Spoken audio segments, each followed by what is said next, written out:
Assalamualaikum warahmatullahi wabarakatuh. Halo semuanya, kembali lagi dengan saya Rahman. Saya dari SMK Negeri 4 Jakarta, jurusan Teknik Komputer dan Jaringan. Hari ini saya akan mencoba meremote Debian menggunakan Windows dengan tiga cara, yaitu SSH, sekaligus nanti membuat SSH Putiki menggunakan software yang namanya Putigen. Lalu nanti juga bakal ada share DP dan yang terakhir telnet. Oke, kita langsung aja ya. Kita bakal mencoba yang SSH dulu. Jadi sebelum kalian mencoba yang SSH, pastikan dulu kalian tuh tambahkan network adapter yang kedua. Nah, kalau kalian belum punya, cara nambahinnya gini. Kalian mau tekan add di bawah sini, tekan add, lalu tekan yang network adapter ini. Kalau kalian finish. Nah, gunanya buat apa sih dua network adapter? Jadi network adapter yang pertama itu gunanya untuk menyalurkan internet dari desktop. Jadi kenapa itu dia itu menggunakan NAT? Jadi NAT itu fungsinya menyalurkan internet ke Debian melalui desktop supaya nanti kalau Windows kalian atau desktop kalian punya internet ke saya, otomatis Debian-nya nanti juga bakal dapat internet. Dan network adapter yang kedua itu gunanya supaya kalian tuh bisa satu network dengan IP Debian supaya bisa saling komunikasi lah, bisa saling ngeping. Oke, ini kalian ke custom terus ke VMnet 1. Kenapa VMnet 1? Lalu nanti kalian itu bakal menggunakan VMnet 1 di bagian di sini. Bagian ini kalian ketik aja ncpa tik cpl. Kalau udah tekan OK. Nah, nanti kita bakal menggunakan VMnet 1 ini. Jadi kita bakal ubah IP-nya supaya dia bisa saling komunikasi dengan IP Debian. Oke. Ini kalau udah kalian tekan OK. Oke, nanti dia bakal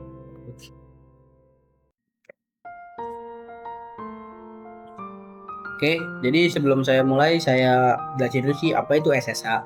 Jadi SSH atau Secure Shell itu adalah protokol jaringan untuk remote ke server secara aman melalui CLI atau Command Line Interface. Jadi untuk port yang bakal kita gunakan yaitu port 22. Saya jelasin dulu ya bedanya dengan telnet. Jadi bedanya dengan telnet itu dulu tuh telnet itu sering banget digunain. Cuman sering berjalannya waktu kita tuh jadi tahu kalau telnet itu nggak aman. Jadi semua data login atau perintah itu bisa disadap. Maka dari itu terbentuklah SSH. SSH itu lebih terenkripsi. Jadi semua data login dan perintah itu dilindungi. Dan sekarang SSH itu menggantikan telnet di server modern karena jauh lebih aman. Jadi seperti itu. Itu sejarah singkat aja ya. Oke, jadi untuk yang pertama kalau kalian cek IPA, kalian lihat di sini saya hanya punya INS33 dan INS34. Jadi INS33 itu adalah network adapter yang pertama atau yang NAT tadi. Jadi inilah alasan kenapa di sini kita tuh udah punya IP. Jadi IP itu IP DHCP dari internet. Jadi itu IP internet. Jadi nggak perlu diapa-apain lagi. Kalau kalian mau coba ping, kita ping ke Google. Oke, kalau udah oke aja. Jadi sekarang tuh kita fokus ke INS34 ini. Jadi kita tuh harus mencoba agar INS34 ini bisa mendapatkan IP. Oke, caranya kita ke nano tc network interface. Oke, kalau udah kalian enter aja. Nah, jadi gunanya nano itu adalah untuk edit suatu file yang berisikan teks kayak gitu. Jadi kalian kalau punya text file bisa diedit menggunakan nano kayak ini. Sini kalau kalian lihat ada INS33 dan interface INS33 itu iNet DHCP. Cara dia itu kenapa DHCP? Supaya Windows itu ngasih internet. Jadi nanti internet itu kasih DHCP internet ke si Debian gitu. Makanya si Debian nerimanya harus untuk DHCP.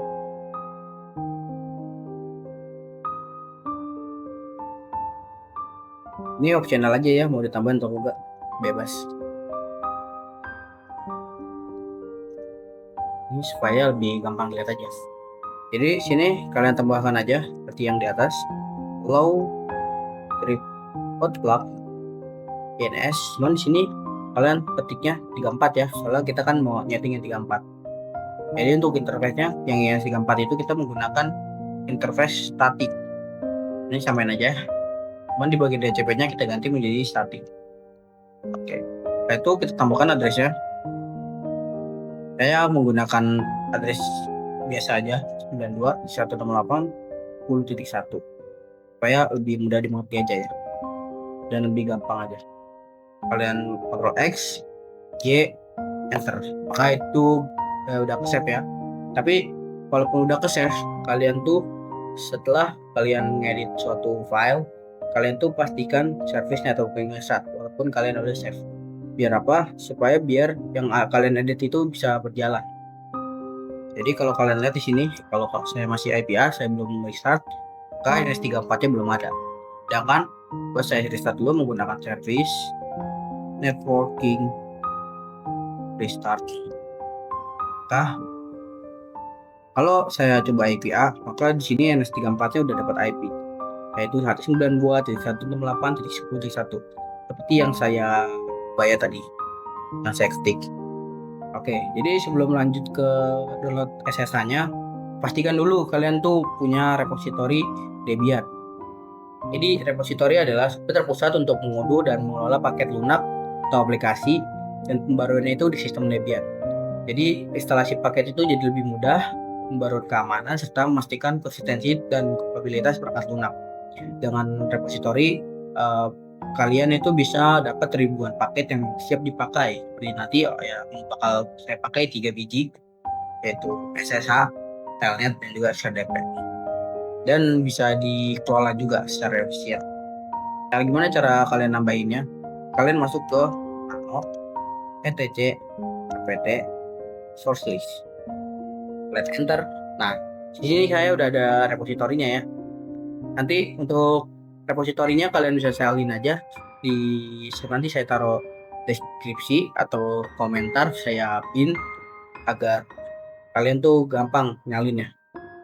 Oke, kalau udah kalian Ctrl X, Y, Enter. Jadi sekarang kita bakal install paket SSH-nya dulu. Caranya kalau ketik apt install open SSH, pasti aja sampai typo. Karena kalau typo dikit itu bakal ngaruh banget gitu. Nanti jadi nggak bisa jalanin dan apa. Nah, seperti ini ya komennya. Kalian tekan enter, Y, enter. Pastikan kalian tuh punya internet yang stabil ya. Stabil aja minimal, nggak usah kencang tuh.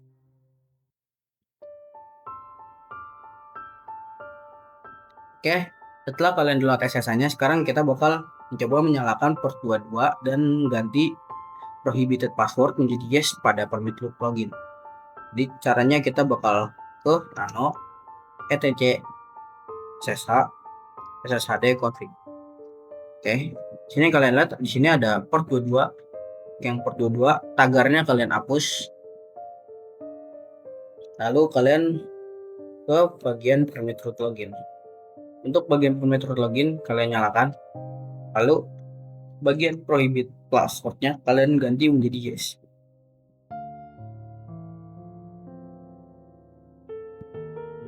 Nah, itu jadi seperti ini ya nanti. Permit root login kalian ganti menjadi yes. Oke, setelah itu kalian Ctrl X, Y, lalu enter.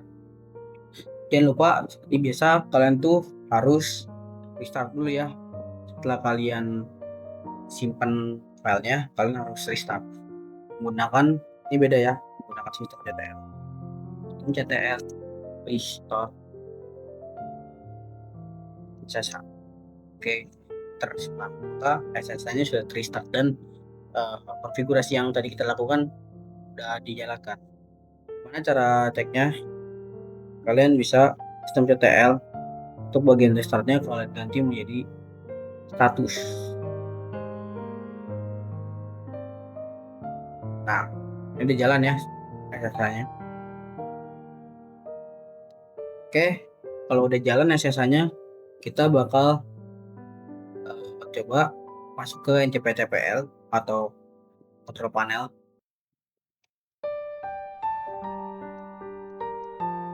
Kalian masuk ke NCPTPL, masuk ke bagian network adapter Pemnet 1 dan rubah IP-nya menjadi ini ya.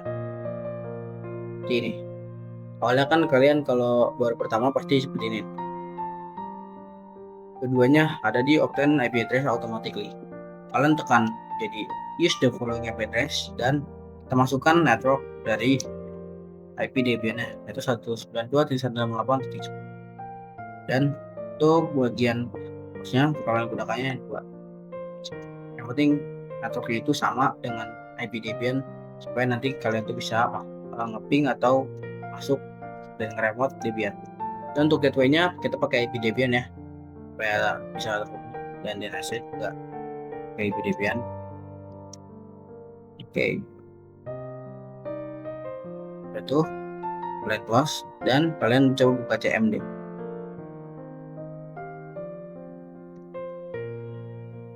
Coba kalian ping ke IP Debian. Apakah dapat? Ini saya udah dapat ya. Nah, kalau udah dapat seperti ini, kalian bisa aja langsung cek ke Debian, lalu kalian ketik ss tlnp lalu garis tegak grep dan tulis portnya dari SSH yaitu port 22. Nah, kalau kalian lihat port 22 di sini udah nyala ya teman-teman. Jadi kalian bisa langsung aja masuk ke putih. Saya coba mau ke putih.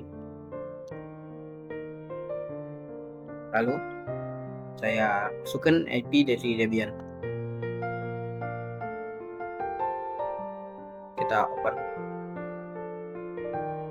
Nah, di sini kalau kalian lihat kita udah bisa masuk ke dari Debian 12.11-nya ya.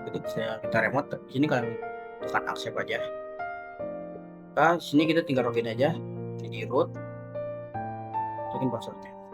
Oke, ini udah ya. Bagi tanda coba kita membuat file dulu. Kita lihat di sini kalau kita ls maka ada SSH. Kalau kita lihat di sini, ini juga ada SSH. Berarti ini udah fix ya 100% Debian ini remote. Oke, kalau gitu sekarang langsung aja kita bakal buat putih key di putih gen. Caranya gimana? Ini kita clear dulu aja. Bahan Ctrl dan L. Oke, pertama kalian buka software dulu. Namanya Putigen. Nah, ini kalian buka softwarenya, lalu kalian tekan generate di sini. Dan ini kalian tuh harus menggerakkan mouse kalian tuh di bagian area yang blank ini, yang kosong ini, supaya dia itu bisa membuat public key ini. Jadi untuk bagian key-nya kalian salin dan kalian tekan save private key untuk supaya kalian tuh bisa menyimpan key kalian atau kayak enkripsi lah. Sini private key-nya kalian namain aja key. Saya bakal taruh di bagian dokumen. Oke, saya save. Oke. Dan ini kalian boleh aja langsung tutup, tapi ingat ini disalin dulu, jangan lupa. Lalu kalian masuk ke bagian yang namanya tuh, kalian masuk ke yang namanya itu cd titik ssh. Nah, setelah kalian masuk ke SSH ini, kalian toast dulu ya. Toast. Kita buat file namanya authorized garis bawah keys. Oke, ini udah ada ya filenya. Langsung aja kita buka. Nah, sini kalian salin. Cara salinnya gimana? Kalian bisa tekan di bagian sini di atas, lalu kalian paste di sini. Otomatis kunci tadi bakal terpaste. Kalau udah kalian Ctrl X, Y, lalu Enter. Oke, ini udah. Sekarang kalian kita buka new session aja. Sini kalian ketik dulu nama IP atau IP dari Debian 192.168.10.1. Oke, kalau udah save sectionnya nih, nanti kita bakal namain session kita itu apa? Adalah Debian SSH. Oke, jadi sekarang kita tuh bakal mencoba supaya saat kita masuk kita tuh nggak perlu ngisi username root atau ngisi passwordnya. Caranya gimana? Di sini kalian tekan data, lalu kalian ketik di sini username kalian. Username-nya adalah root, contohnya root, lalu masuk ke bagian SSH, lalu ke credential. Nah, untuk private key-nya kalian browse, kalian masukkan private key yang udah kalian simpan tadi. Sini private key saya itu tadi key.ppk. Open. Sini udah ya. Saya udah punya private key-nya. Terus di sini saya juga udah saya authorize key-nya udah disiapkan. Maka nanti saat saya login ke Debian saya, otomatis saya nggak perlu nambahin lagi yang namanya nama sama password. Jadi saya udah bisa langsung login gitu, langsung masuk otomatis. Oke, di sini kalian save dulu aja. Setelah itu kalian balik ke session, kalian save, lalu sini saya load dan saya open. Nah, kalian lihat sini otomatis saya itu udah bisa login ya dengan menggunakan username root dan passwordnya menggunakan public key. Inilah alasan kenapa SSH itu lebih aman, jauh lebih aman daripada si telnet. Soalnya dia itu udah ada enkripsinya, jadi nggak bisa disadap. Oke, karena udah yang ini kita tutup aja. Ini saya green aja ya. Sekarang kita juga pakai VMware lagi. Sekarang kita bakal gunakan ini aja. Oke. Oh iya, saya kan belum ngasih tahu nih gimana sistem kerjanya dari SSH. Saya minta waktunya bentar buat jelasin, kalian bisa skip kalau kalian nggak mau. Jadi ini buat pemahaman lebih lanjut aja. Jadi pada saat klien connect ke server Debian di port 22 TCP, server itu menjalankan SSHD yang tadi kita config atau daemon, dan bakal terjadi handshake dan enkripsi, komunikasi dienkripsi menggunakan tadi yang namanya RSA ini. Ada juga AES dan sebagainya. User login dengan password atau SSH key, lalu setelah login, user itu dapat CLI Debian dan semua input atau output itu bakal dienkripsi atau bakal sulit banget disadap. Gitu lah jadi cara kerjanya. Oke, sekarang lanjut ke XRDP. Jadi saya jelasin dulu. XRDP adalah sebuah software open source yang memungkinkan kalian itu nge-remote desktop ke sistem berbasis Linux seperti Debian, Ubuntu, dan lain-lain menggunakan protokol yang namanya RDP atau Remote Desktop Protocol milik Microsoft. Cara kerjanya nanti Debian itu bakal menginstal XRDP, terus klien Windows bakal membuka koneksi ke server Debian lewat software Remote Desktop Connection. Port yang digunakan yaitu 3389. Jadi itu tuh adalah port default RDP untuk mengoneksikan Windows. Jadi service RDP di Debian itu bakal langsung menerima koneksi tersebut. Proses utamanya ada dua, yaitu XRDP, yaitu nanti dia bakal menerima koneksi RDP dari klien, dan XRDP Sesman membuat sesi untuk user. Oke, tanpa basa-basi lagi, karena saya udah kebanyakan jelasin ya, langsung aja pt install XRDP ini. Oh iya, saya lupa. Setelah install kalian make sure dulu kalian apt update.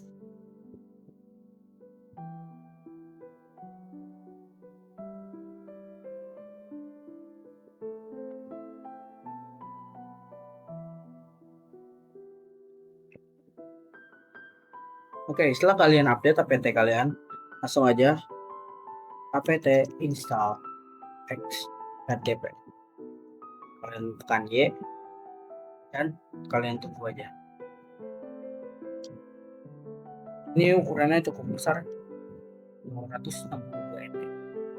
Cuman kenapa bisa sebesar itu? Sebenarnya XRDP itu yaitu juga bisa nge-remote Debian selain yang CLI, juga bisa yang bagian desktopnya. Kalau kalian misalnya menggunakan Genome, nanti XRDP itu bisa munculin desktop Debian kalian, misalnya yang Genome atau misalnya seperti yang kemarin saya buat Cinnamon, nanti XRDP itu bisa nge-remote dan benar-benar 100% berarti kalian tuh lagi ada di Debian itu. Walaupun nanti bakal sedikit nge-lag sih kalau kalian menggunakan XRDP ini.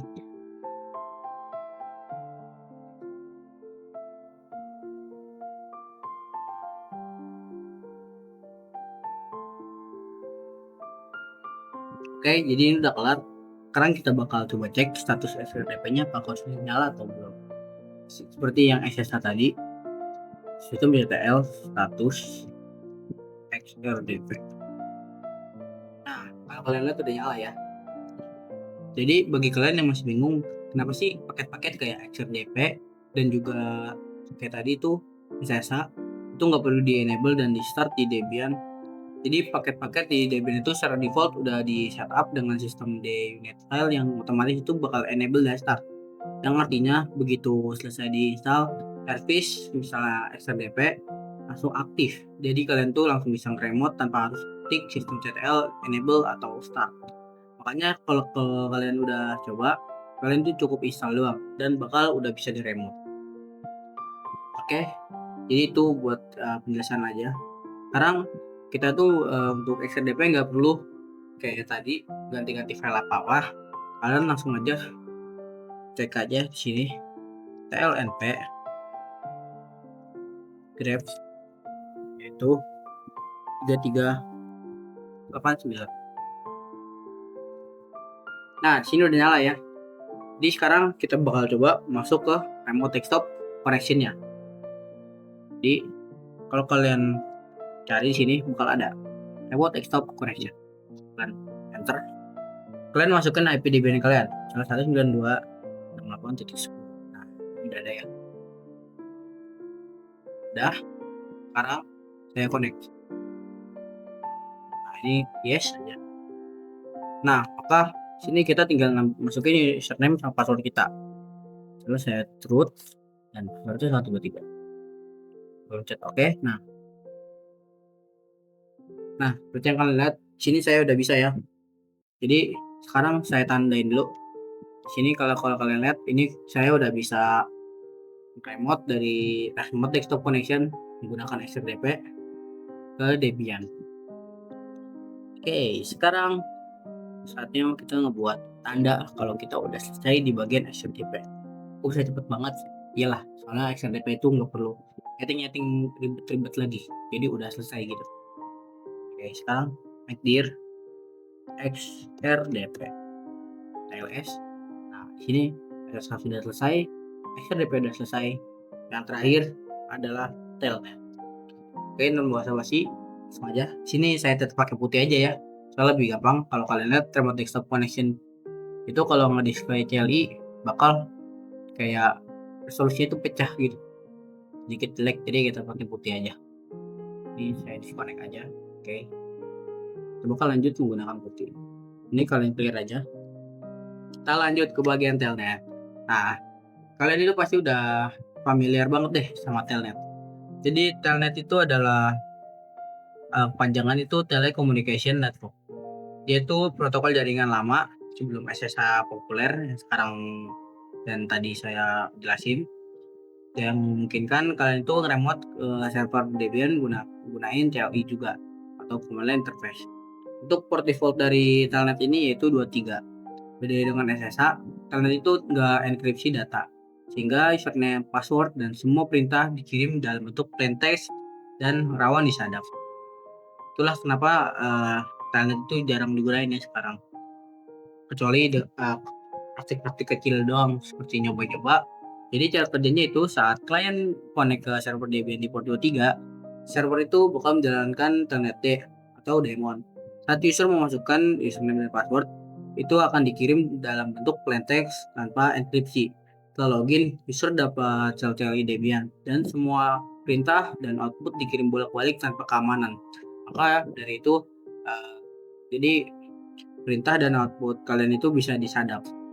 Sekarang kita tuh bakal mencoba install telnet. Jangan lupa seperti biasa kalian update dulu.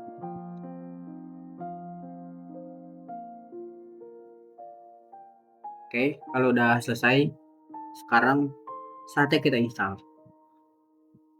Kalian tekan, kalian ketikan apt install daemon open bsd inet d. Nah, ini perintah supaya kalian bisa install ya. Kalian enter, tekan Y, enter. Oke, kalau sudah kalian langsung aja masuk ke folder inetdconf. Cara gimana? Caranya kalian nano etc inetd. Sini kalian cari yang depannya off, misalnya ini di depan off, saya delete. Nah, jadi kita nyalain bagian telnet strip tcp downloadnya, kita nyalain. Udah, kalian Ctrl X Y enter. Oke, kalau udah selesai kita save, jangan lupa kita restart. Caranya sama, systemctl restart inet. Oke, ini udah ya. Dan sekarang untuk paket telnet-nya sekarang kita nyalakan. pt install telnet. Install.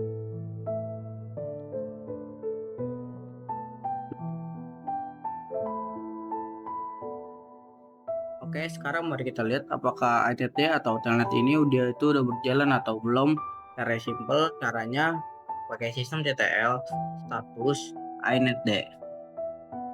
Nah, kita lihat di sini inetd-nya itu udah nyala.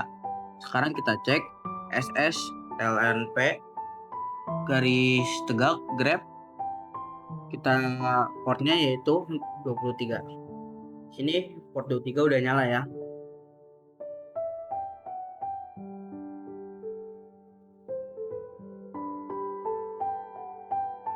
Sebelum kalian remote, pastikan dulu kalian itu nyalakan service telnet di bagian kalian ke control panel, lalu ke programs, and feature. Kalian cari yang namanya turn on Windows features, dan itu kalian tekan.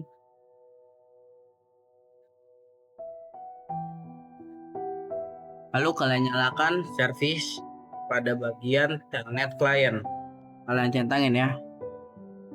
Itu tuh wajib supaya kalian bisa remote Debian dengan telnet. Kalau udah, kalian tekan OK. Kalau gitu kalian itu udah siap dan telnet ini udah bakal bisa kalian remote. Cara nyebutnya gimana? Kalian masuk aja ke CMD. Sini kalian ketik telnet, lalu masukkan IP dari Debian, yaitu 192.168.10.1. Kalau udah, kalian enter. Nah, di sini udah masuk ke bagian login dari Debian. Kita masukkan root, passwordnya 123, dan mari kita lihat ls. Sini udah ada ya SSH dan XRDP. Oke, untuk menjadi penanda kita juga buat MACdir yaitu telnet. Kita ls lagi, dan di sini udah ada ya lengkap SSH, telnet, dan juga XRDP. Oke. Sini udah ada ya, udah selesai. Oke, mungkin video kali ini segitu aja. Kalau kalian masih punya pertanyaan, jangan ragu untuk komen dan nanya di kolom komentar. Sebisa mungkin saya bakal jawab di bawah. Jangan lupa tinggalkan like, komen, dan subscribe, dan bantu channel ini supaya saya tuh lebih semangat untuk ngedit dan buat kontennya. Walaupun ini cuma sekedar tugas, tapi ini bisa membuat saya berkembang dan membantu kalian yang masih awam lah ya, bisa terbantu dengan video-video saya. Jadi kita sama-sama belajar supaya kita jadi lebih baik lagi di esok hari. Oke, kalau begitu terima kasih. Wassalamualaikum warahmatullahi wabarakatuh.